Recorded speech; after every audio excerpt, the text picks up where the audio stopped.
आइए देखते हैं, ज़्यादा बकवास नहीं करूँगा, केवल रिलेशन एंड फंक्शन की बात होगी और पूरा चैप्टर आप समझ जाएंगे। सबसे पहले बेटा देखते हैं कोई रिलेशन। रिलेशन का मतलब क्या होता है? दो वस्तुओं के बीच कोई ना कोई ऐसा संबंध एक दूसरे से रिलेट कर रहा हो। सपोज सबसे पहले आपको कार्टेशियन प्रोडक्ट आना चाहिए। अगर मैंने कोई भी दो लिख दिया, ए हमारा गिवन है 1 2 3 और बी गिवन है हमको 7 8 9 और हमें इसका कार्टेशियन प्रोडक्ट कार्तीय गुणनफल बताना है। क्या हमें बताना है इसका कार्तीय गुणनफल? तो कार्तीय गुणनफल कैसे होता है? सबका क्रॉस करते हैं, एक का 7 के साथ लिख लेते हैं, एक का 8 के साथ लिखते हैं, एक का 9 के साथ में लिखेंगे। देखते रहिएगा, एक के साथ, एक 8 एक 9। उसके बाद में 2 का लिख लेंगे, 2 7 2 8 2 9। उसके बाद बेटा 3 के साथ भी इसी तरह सेम काम करना है, 3 7 3 8 3 9। ये आपका क्या हो गया? कार्टेशियन प्रोडक्ट हो गया। अब बात करते हैं रिलेशन होता क्या है। मान लिया रिलेशन वो होता है जैसे सीता गीता की माता है या ए बी के समान है, तो इनमें कहा जाता है कोई रिलेशन हो रहा है। सपोज मैं एक एग्जांपल लेता हूं। अगर मैंने लिया रिलेशन,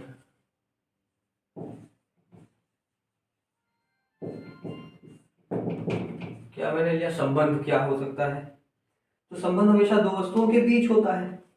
अगर मैंने कहा हमारे पास में कोई एक सेट ए गिवन है, क्या गिवन है आइए देख लेते हैं, 1 3 5। मैं एक ही क्वेश्चन मान लेता हूँ अपनी तरफ से।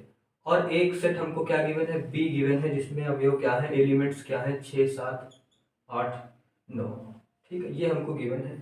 हमसे पूछ रहा है ये संबंध इस प्रकार है, आर इक्वल टू, रिलेशन कोई किस तरीके से लिखा जाता है, ए कॉमा बी इस प्रकार है कि बी इक्वल्स टू, कितना रिलेशन बोल रहा है, ए प्लस 5 होना चाहिए, B equals to A plus 5 होना चाहिए, जिसमें ए जो है वो ए को बिलोंग करे और स्मॉल बी जो है वो बी को बिलोंग करे। इसका मतलब है कि ए एलिमेंट ए से रिलेट कर रहा है और B small B element B से लिया गया है। ये हमको एक रिलेशन दे दिया गया है। ठीक है, तो ये रिलेशन होगा या नहीं होगा? तो देखिए ए इससे बिलोंग करता, ए में अगर यहाँ 1 रखता हूं तो बी क्या आएगा? पुट ए इक्वल टू 1 में अगर रखता हूं यहाँ पर तो बी क्या आ जाएगा, 1 प्लस 5 इक्वल्स टू 6। ए अगर मैं 2 रखता हूं तो बी क्या आता है, 2 प्लस 5 इक्वल्स टू 7। अगर ए मैंने 3 रखा, ए 3 रखेंगे, बेटा 2 तो रखना ही नहीं है क्योंकि 2 यहाँ पे ही नहीं है। 3 रखेंगे तो बी की वैल्यू 3 प्लस 5 8 आएगी। अगर ए की वैल्यू हम 5 लिखते हैं तो बी हमारा कितना आता है, 5 प्लस 5 10 आता है। लेकिन हमें क्या 5 और 10 ये कोऑर्डिनेट्स इसके अगर देखोगे 1 लिया तो 6 आया, 1,6 लिखेंगे क्योंकि ए बी जैसे लिखना है। बी ए और 3 और 8 आया, अगला 3 और 8 आया और ये लिखेंगे तो 5 10 आएगा। क्या बेटा 10 इसमें कहीं है? नहीं है। तो ये जो वाला है ये तो हम लेंगे नहीं, कंसीडर नहीं करेंगे। तो इसमें मुझे रिलेशन क्या मिलेगा, एक रहेगा 1/6, एक रहेगा 3/8। ये होता है रिलेशन। ठीक है, ओके। तो रिलेशन में अगर मुझे देखें हम क्या मिलेगा हमारे पास में, एक मिलेगा 1,6, एक मिलेगा 3,8। ये हमारी इतनी कंडीशन इसमें इसके हिसाब से फुलफिल हो जाएगी। ये हो गया संबंध। अब बेटा बात करते हैं आगे, बात करते हैं हम अपने रिक्त संबंध की, नल इम्प्टी रिलेशन। नल क्या होता है, नाम से ही पता चल रहा, खाली हो एकदम, कुछ ना हो।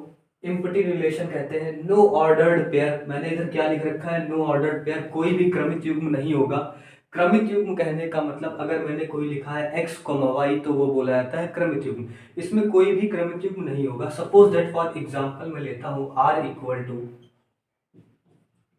X comma Y, R equal to X comma Y such that, पहले मैंने कोई ए ले लिया फॉर एग्जांपल, इसको रफ कर देता हूं मैं। फॉर एग्जांपल अगर मैंने ए ले लिया, ए हमारे पास में कितना गिवन है, 1 2 1 2 3 4 5। हमारे पास यही तो ए गिवन है, 1 2 3 4 5। और रिलेशन क्या गिवन है, ए कॉमा बी इस प्रकार है कि ए माइनस बी इक्वल्स टू 10 आना चाहिए। अच्छा देखिए क्या आ रहा है कुछ ऐसा, देखो ए क्या गिवन है, 1 2 3 4 5, कितने 1 2 3 4 5, 5 क्या है एलिमेंट है इसके अंदर। हमें ऐसा रिलेशन क्या देख बन पाएगा इससे कि a minus B equal to 10 आ जाए। हम इसी में से a और b उठाएं और हम कहते हैं कोई डिफरेंस 10 आ रहा हो, क्या ऐसा पॉसिबल है? नहीं पॉसिबल है ना। तो रिलेशन में कोई भी चीज आएगी क्या? नहीं आएगी। इसको किससे रिप्रेजेंट करते हैं? फाई लिख देते हैं। फाई का मतलब होता है नल सेट, नल रिलेशन, ठीक है, रिक्त संबंध। तो ऐसा रिलेशन, ऐसे रिलेशन को हम रिक्त संबंध कहते हैं जिसमें ए का कोई भी अवयव बी के किसी भी अवयव से संबंध ना रखे, ठीक है, ये होता है नल एम्प्टी रिलेशन। ओके, अगला आता है सार्वत्रिक संबंध, यूनिवर्सल रिलेशन। यूनिवर्सल मतलब सबका पिताजी। देखिए ये यूनिवर्सल सेट, हमने सपोज यूनिवर्सल सेट कह दिया, इसको कैपिटल यू जो मैंने रेक्टेंगुलर के शेप में किया, इसमें ए है 1 2 3। इसी तरह कोई भी बी सेट दिया गया है जिसमें 3 4 5 6 है। तो ये सब आ तो यू के अंदर ही रहा है। तो यू ऐसा सर्वात्रिक संबंध उसे कहेंगे जिसमें सारे सेट्स, सारे संबंध समाहित हो, ठीक है। प्रत्येक ए का प्रत्येक ए से संबंध होना चाहिए, तो वो क्या कहलाता है? सार्वत्रिक संबंध। किससे डिनोट करते हैं? इसे डिनोटेड बाय यू से करते हैं, यू से डिनोट किया जाता है। ओके, इतना समझ में आ गया होगा। आगे बढ़ते हैं। देखिए ये भी आपको तुरंत समझ आ जाएगा।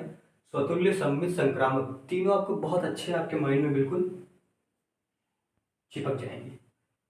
स्वतुल्य आता है थर्ड टाइप में, पहला आता है स्वतुल्य। स्वतुल्य क्या होता है? यदि प्रत्येक for every small a belongs to a के लिए a comma a belongs to R होगा तो उस फंक्शन को कहते हैं हम, उस रिलेशन को कहते हैं स्वतुल्य का रिलेशन। स्वतुल्य सममित। सममित मतलब सममित में क्या होता है? सममित आपको नाम से पता चल रहा है कि सिमेट्री हो। अगर बाबूजी मैंने यहाँ पर लिखा है a1 a2, अगर मैं उसकी सिमेट्री इधर देखूं तो इधर मुझे क्या दिखेगा? a2 a1। बस इतना ध्यान रखिए सममित के लिए कि a1 a2 यदि बिलोंग करेगा r को तो a2 a1 भी बिलोंग करना चाहिए r को। वो क्या होगा? सममित। संक्रामक पे आ जाते हैं। For every a1 a2 a3 belongs to a, a1 a2 belongs to r, a2 a3 belongs to r से a1 a3 belongs to r भी होगा, ठीक है। समझिए बात को। कोई भी दो चीजें बिलोंग करती आर को, मतलब 1, 2 belongs to R, 2, 3 belongs to R, तो कह रहा है कि एक और 3 भी बिलोंग करे आर को जब, तो हमारा वो कैसा होता है संबंध? संक्रामक संबंध होता है। आइए देखते हैं इस क्वेश्चन को। एनसीईआरटी का पहला क्वेश्चन मैंने लिया, इसमें हमें चेक करना है स्वतुल्य होगा, सममित होगा या संक्रामक होगा या नहीं होगा। बेटा एक बार देख लीजिए, बिल्कुल आप क्वेश्चन फोड़ के आएंगे। 1 2 3 से लेकर के 14 दिया है। रिलेशन हमारे पास में दे रखा है r equal to X comma Y, इस प्रकार है 3x minus Y equals to 0। तो यहां से हम रिलेशन अपना बना सकते हैं। देखिए कैसे बनाते हैं। x 1 लिया, अगर x यहां पर हमने 1 लिया, 3 1 जा 3, 3 minus Y equal to 0, then y equal to 3। तो x 1 लिया तो y क्या मिला बच्चा? 3 मिला। इसी तरह x 2 लेंगे, 3 2 जा 6, तो y क्या मिलेगा? 6 मिलेगा। इसी तरह 3 लेंगे, 3 3 जा 9, y क्या मिलेगा? 9 मिलेगा। इसी तरह 4 लेंगे तो 4 3 जा 12 मिलेगा। ओके, जज्बात में नहीं बहकना है। अगर 5 लेंगे, 5 3 जा 15, 15 तो इसमें आ भी नहीं रहा, तो क्या रिलेशन बनेगा? नहीं बनेगा, वो वाला हम नहीं ले सकते। अगला जो पॉइंट है 5 रखेंगे, 5 3 जा 15, वो पॉइंट हमारा 5,15 बनेगा। वो 15 क्या इसमें मिल रहा है? अगर भाई ए से ही ली जा रही चीजें ए में ही नहीं है तो क्या हम कंसीडर करेंगे? नहीं कंसीडर करेंगे, इसको हटा देंगे। हमारे पास में रिलेशन केवल इतना आ जाएगा। अब इतने पे ही हमें काम करना है। सबसे पहले जांच कर लेते हैं भैया, अपनी चेकिंग चालू करते हैं। सबसे पहले हम जांच कर रहे हैं स्वतुल्य के लिए। स्वतुल्य के लिए ठीक, स्वतुल्य के लिए क्या करना होता है? देखिए प्रत्येक a बिलोंग्स टू a के लिए, for every element of a, small a, small a मतलब इसी का है, वो a बिलोंग्स टू a के लिए, a, अगर रिलेशन में हो गया तो स्वतुल्य होगा। क्या हमें ऐसा कुछ दिख रहा है? सेम एलिमेंट्स इसमें क्या हो रहे हैं? जैसे 1, 1 मिल जाए या 2, 2 मिल जाए, जैसे 1, 1 मिल जाए या 2, 2 मिल जाए या 3, 3 मिल जाए, ऐसा तो इसमें बेटा हमको कहीं दिख भी नहीं रहा है। तो हम क्या लिखेंगे? Does not belongs to R, then ये फंक्शन, ये रिलेशन स्वतुल्य ना होगा, नहीं होगा। अगला बढ़ते हैं सममित पे। सममित के लिए मैंने क्या बताया? सममित में क्या चेक करते हैं? a1 a2 सिमेट्रिक, मतलब a1 a2 होगा तो a2 a1 भी होना चाहिए। इसी में उठा लेते हैं। अगर मैंने 1, 3 बिलोंग्स कर दिया, हमने कहा 1, 3 बिलोंग्स टू r, बिल्कुल है भाई, लेकिन क्या 3 बिलोंग्स टू 1 आ रहा है? वो तो नहीं आ रहा है।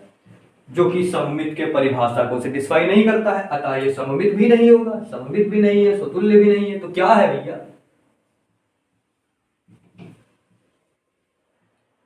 अगला है संक्रामक।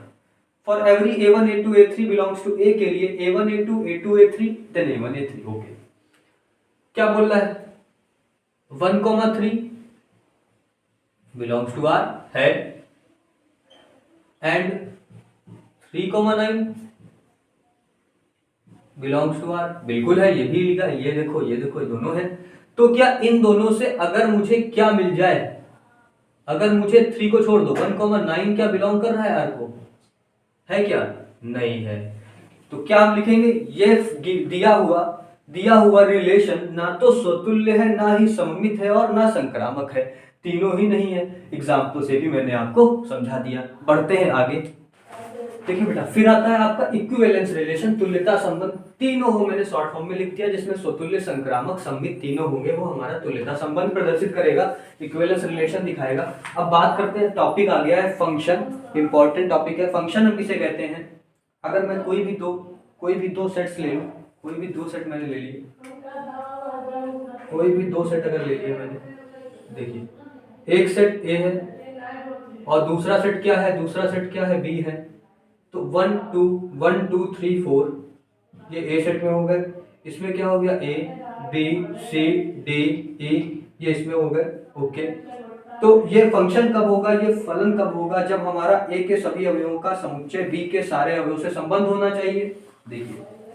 देखिए क्या है? समुच्चय ए के सारे अवयव का, सेट ए के सारे अवयव का संबंध समुच्चय बी के सारे अवयवों से होना चाहिए। पहली बात तो ये होगी कि सारा रिलेशन होना चाहिए भैया। ए का रिलेशन ए से हो, दो का रिलेशन बी से हो, तीन का रिलेशन बी से हो, चार का संबंध बी से हो, तो ये हमारा फलन कहा जाएगा। और दूसरी बात जो फलन में दूसरी कंडीशन बोलता है, वो ये बोलता है कि ए के किसी भी एक अवयव का इमेज मतलब प्रतिबिंब इसमें दो नहीं होने चाहिए। समझो जरा बात को, हिंदी में पढ़ देता हूं मैं एक बार। देखो, समुच्चय ए का कोई भी अवयव समुच्चय बी के एक से अधिक अवयव से संबंधित ना हो।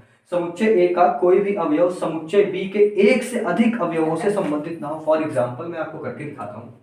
सपोज मैंने ले लिया 1 2 3 4, ये ले लिया 4 5 6 7। अगर मैंने 1 का इमेज 4 भी दिखा दिया, 5 भी दिखा दिया, तो क्या ये फंक्शन होगा? बिल्कुल नहीं होगा सर, क्योंकि अभी मैंने बोला समुच्चय ए का कोई भी अवयव समुच्चय बी के एक से अधिक अवयवों से संबंधित नहीं होना चाहिए। समुच्चय ए का कोई भी अवयव समुच्चय बी के एक से अधिक अवयवों से संबंधित ना हो, तो वो क्या कहलाता है? फंक्शन कहलाता है। क्या कहलाता है? फंक्शन कहलाता है। पहली फंक्शन के लिए मैंने क्या बात बताई? पहली कि समुच्चय ए के सभी अवयवों का संबंध समुच्चय बी के अवयवों से होना चाहिए। ये तो ये हमारा क्या होगा? ये फंक्शन होगा। ठीक है, बोल दिया, लिख के क्या कर दूंगा। ठीक है, बोले दे रहा हूँ, समुच्चय ए के सभी अवयवों का संबंध समुच्चय बी के सारे अवयवों से हो। सेट ए के सारे एलिमेंट का रिलेशन सेट बी के सारे एलिमेंट से हो। सेट ए का कोई भी एक एलिमेंट की दो इमेजेस ना बने, मतलब दो से संबंध ना हो, दो से रिलेशन ना हो। ठीक है, नहीं होना चाहिए फंक्शन होने के लिए। फिर बात करते हैं बाबू जी प्रांत, सहप्रांत, परिसर, most important domain, codomain, range. Okay, देख लेते हैं जरा। कोई भी हमारे पास में सेट दिया गया है 1 2 3 4 5, एंड इधर दे दिया गया ए बी सी डी ई और एफ। ठीक है, ये हमारे पास में दे दिया गया। हमें कुछ रिलेशन दिया गया है। 1 का ए से संबंध है, 2 का बी से संबंध है, 3 का भी बी से संबंध है, 4 का भी ई से संबंध है। ओके, अब यार कोई बच्चा ये ना बोल दे कि सर ये फलन नहीं होगा, ये फंक्शन नहीं होगा। क्यों नहीं होगा भाई मैंने इसके लिए बताया कि इसकी दो इमेजेस नहीं बन सकती। इस पे थोड़ा ना बताया इधर के दो एलिमेंट्स की तो एक इमेज हो सकती है ना, ये फंक्शन होगा। कंफ्यूज ना होना चाहिए। ओके, प्रांत क्या होता है हमारा? प्रांत बोले तो डोमेन क्या होती है? प्रांत क्या होता है हमारे पास में?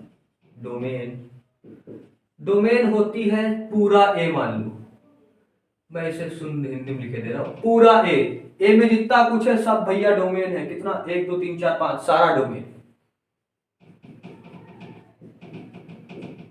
ओके, ऐसा क्या सर?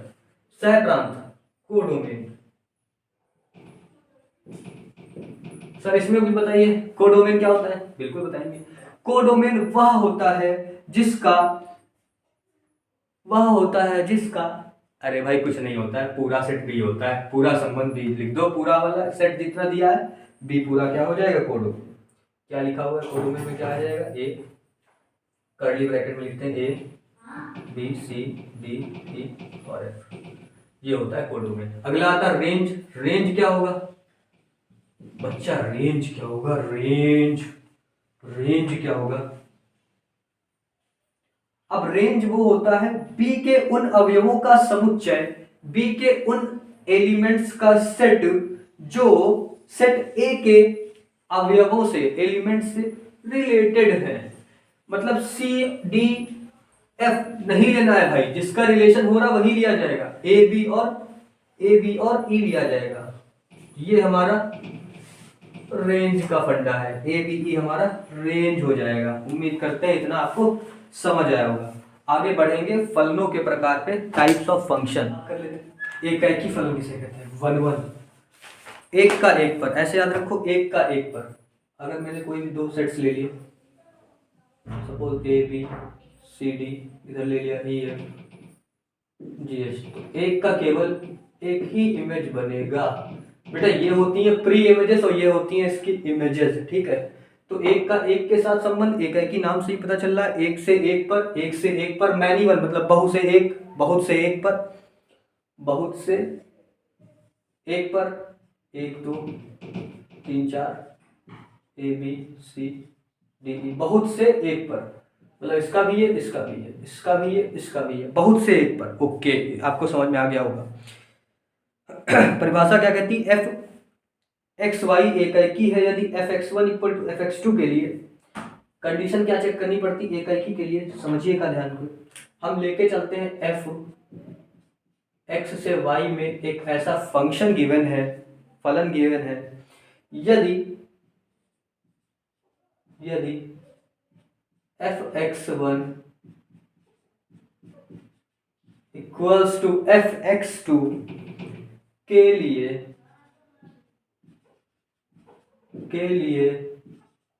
x1 बराबर x2 आ जाए तो क्या कहते हैं हम, फलन कैसा होगा, एकाएकी होगा। क्या होगा फलन, एकाएकी होगा।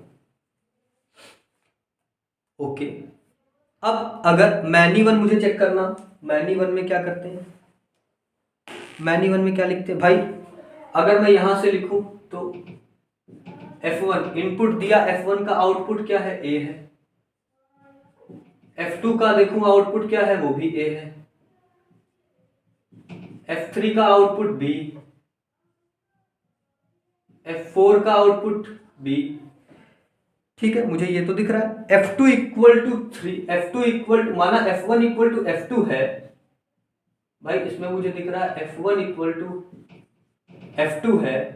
क्या इसके लिए मुझे ये दिख रहा है क्या 1 इक्वल टू 2 है, कतई नहीं है ना, 1 इक्वल टू 2 तो नहीं है, तो ये क्या होगा, मैनी वन बेटा नहीं होगा। ठीक है, जब कभी भी ऐसा हो जाए 2 इक्वल टू 3 तो क्या होगा फंक्शन हमारा, मैनी वन। बात कर लेते हैं, आगे बात करते हैं आच्छादक की, ऑन टू और सब्जेक्टिव की बात करेंगे। बात कर लेते हैं आच्छादक, ऑन टू और आच्छादी सब्जेक्टिव। आच्छादक की परिभाषा क्या कहती है, ए और बी अगर कोई भी दो सेट्स हैं,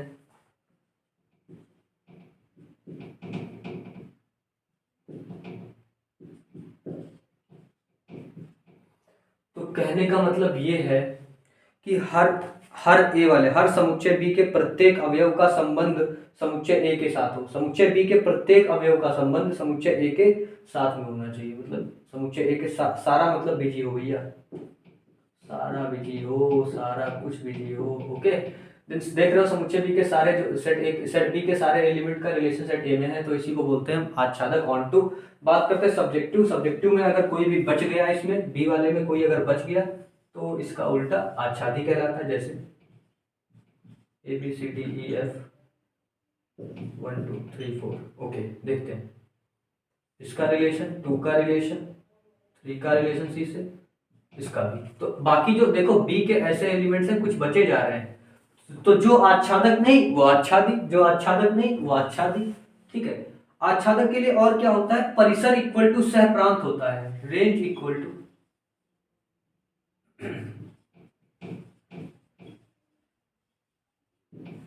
रेंज इक्वल टू कोडोमेन हो रही, बात भी समझ में आती है। रेंज क्या हमने बताया था, रेंज बी के सारे वो एलिमेंट जिनका रिलेशन सबका हो, तो रेंज देखो सबका रिलेशन हो रहा है तो रेंज इक्वल टू कोडोमेन ही तो हो गए। ओके, तो इसमें ये होगा वो क्या कहलाएगा, आच्छादक कहलाता है। ठीक परिभाषा क्या कहती है, F X to Y onto कहलाता है यदि प्रत्येक y के लिए y बिलोंग्स टू y के लिए x बिलोंग्स टू x का अस्तित्व हो, ताकि f x equals to y मिल सके। मतलब कि b में ऐसा जरूर होना चाहिए कि मैं यहां पर इनपुट कुछ भी दूं, जैसे f1 की वैल्यू इसके हिसाब से क्या लिखी हुई है 7, कुछ ना कुछ y का एलिमेंट मिल ही जाए, मतलब x रखूं तो y मिल जाए इस आच्छादक होने के लिए, ऑन टू होने के लिए F x equals to Y, इसमें कुछ वैल्यू रखूं तो दूसरे वाले b में से एलिमेंट मिल जाए हमको, तो वो क्या होता है, ऑन टू होता है। इसके बाद आता है एकाएकी तथा आच्छादक फलन, one one and onto function देख लेते हैं। अगला आता है one one and onto, मतलब वन वन भी हो ऑन टू भी हो, एकाएकी भी हो आच्छादी भी हो, तो उसके लिए क्या दिखाना होता है, एकाएकी के लिए क्या होता है, एक का संबंध एक के साथ होता है, एक का रिलेशन दूसरे के साथ होता है इसके एक एलिमेंट्स के साथ। ऑन टू के लिए क्या होता है, ऑन टू के लिए अभी मैंने क्या लिखा था, रेंज इक्वल टू क्या होना चाहिए, रेंज इक्वल टू कोडोमेन होना चाहिए। ठीक है, तो रेंज बेटा क्या है, रेंज सबका संबंध हो रहा है 1 2 3 4 5, ये हो जाएगी हमारी क्या रेंज, और यही क्या है कोडोमेन है, तो बिल्कुल फुलफिल कर रहा है, one one and onto के लिए यही होना चाहिए। उम्मीद करते हैं आपको सारे कॉन्सेप्ट समझ आ गए होंगे। अब आपको इन्हीं कॉन्सेप्ट्स को अप्लाई करना है क्वेश्चंस पे, और सारा कॉन्सेप्ट बिल्कुल सारा क्वेश्चन फोड़ के आएंगे। अच्छी लगी हो क्लास तो मेरे चैनल को लाइक शेयर सब्सक्राइब कर देना, जो बच्चा नया हो वो भी जाकर सब्सक्राइब कर लेना।